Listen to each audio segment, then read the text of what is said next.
This is the space in the body through which life descends into the fetus. So this is the Brahmarandhra. If dimensions beyond the physical become a constantly active process, some of you might have felt this in your Shambhavi. You got an antenna on your head, which is giving you a certain perspective of life.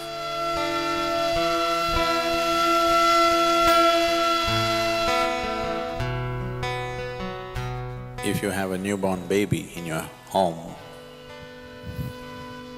you would see a certain part of the skull is not formed. Have you noticed this? So the child has to be handled gently, that part is just skin, there is no bone. So, this part in the yogic terminology is referred to as Brahmarandhra. Randhra means a passage, like a small hole or a tunnel or a passage. So this is known as Brahmarandhra.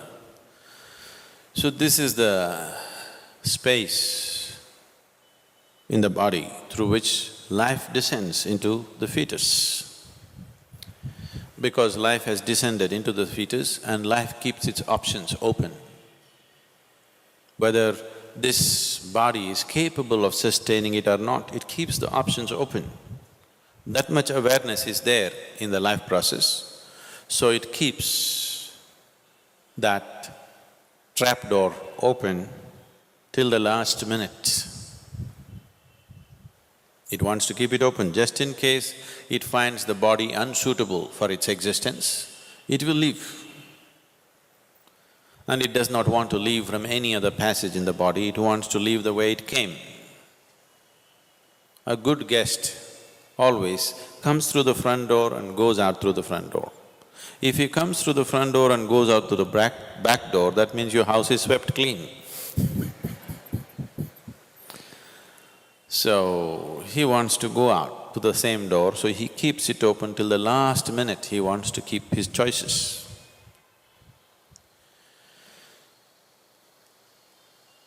There are any number of… probably if there are doctors or obstetricians, you would know, there are any number of cases where by all medical parameters, the fetus is healthy, everything is fine, but for some reason, a stillbirth happens, simply because the life within is still choosing.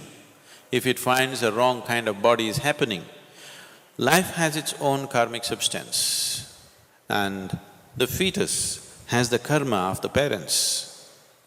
So, it has made its choice, it is 90% of the time it is correct or more, it is correct. Sometimes it is conscious that it could make a wrong choice.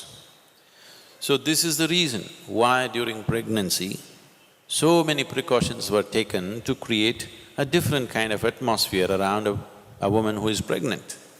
We are giving that up now, a woman goes to work, she sits in the cinema, she goes all over the place.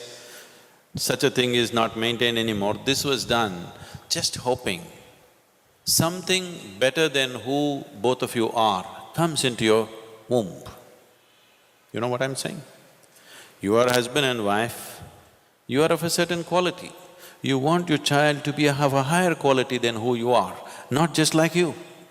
Someone better than you should come into your womb, so that for that sake, even a husband was not allowed to see a woman beyond a certain stage of pregnancy, because she is to be kept in a certain state of comfort and well-being, with a certain type of thought, with a certain type of atmosphere, trying to please her system in all ways, right kind of incense, right kind of sounds, right kind of mantras, right kind of food, everything, so that her body is in a state that it welcomes the right kind of being. Maybe in today's world it is all these things are out of question. So if a being enters into this particular fetus and finds it unsuitable as it evolves to become a baby, then it leaves. That is why one door is kept open. So this is the Brahmarandhra. And even when you leave one day, you can leave whichever way. But if you leave through the Brahmarandhra, it is the best way to live. If you live consciously whichever part of the body, it is fine. But if you can leave from there, it is the best way to live. So because there is lot of talk about this, there are books which have been written about it, one thing is there's a huge possibility that individual people may start imagining things on top of their head or between their forehead, they keep imagining many things. Because you need to understand this, wherever you focus your mind, there will be some twitching. If you want, right now you experiment, hold your little finger like this and focus at the tip of this little finger, you will see within a minute's time there will be twitching. Any part of the body, if you focus your mind, some twitching you will notice.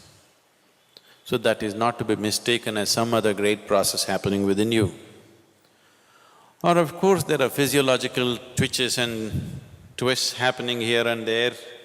Once in a while it happens to you, you're sleeping, some part of the body, little bit of twitch and this and that.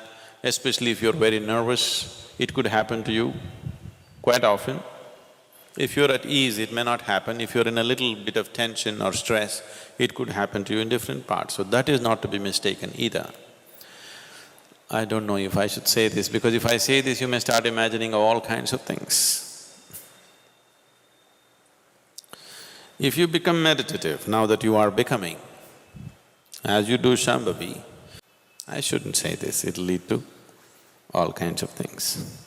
Because people have a very wild imagination. I always avoid telling them anything which is not in their experience because they will start imagining all kinds of things. Anyway, if you don't do this to yourself, it's not necessary. If I hold my hand above my Brahmarandhra, even up to 4 feet above, if you hold it, you will see a clear feeling in your hand, which is always in the form of something like an 8. This will be always happening if you keep your energies in a certain way. This can happen to every human being, but it is happening within. It doesn't extend itself beyond, because the final 2 chakras out of the 114 chakras that are there in the system, 2 chakras are outside the body. If dimensions beyond the physical become a constantly active process, some of you might have felt this in your Shambhavi, for a few moments, you feel something beyond yourself has become active. So if a dimension beyond your physicality becomes a continuously active process within you, then after some time, these 2 chakras which are dormant and outside the body become active. If they become active, there is you got an antenna on your head. You seen a police antenna? You got an antenna on your head, which is giving you a certain perspective of life.